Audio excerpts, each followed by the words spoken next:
Когда в Библии сердцем читаю откровения благие Твои, я Тебя, Дух Святой, призываю. Объясни, Дух Святой, объясни, и становится истины светом, и пророчества Божие сны. Только Ты, Дух Святой, можешь это, о посланник небесной страны.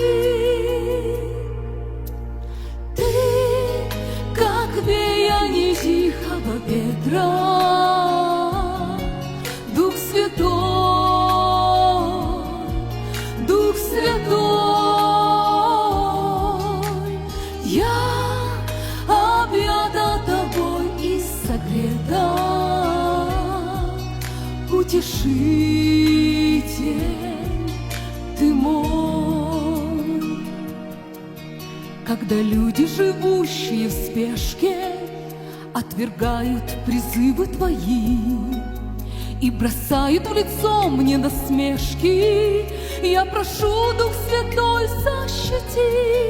И могу я стоять под ветрами, быть стесненным от злобы людской, я Твоими хранима руками, о защитник невидимый мой. Ты, как веяние тихого ветра, Дух Святой, Дух Святой, я объята Тобой и согрета, утешитель Ты мой.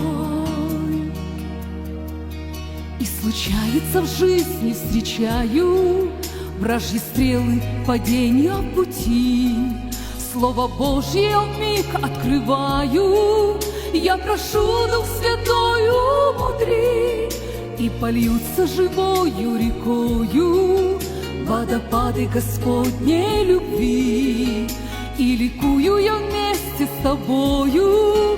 Говори, Дух Святой, говори. Ты, как веяние тихого ветра, Дух Святой, Дух Святой, я объята Тобой и согрета, утешитель Ты мой. Ты, как веяние тихого ветра, Дух Святой, Дух Святой, я объята Тобой и согрета, утешитель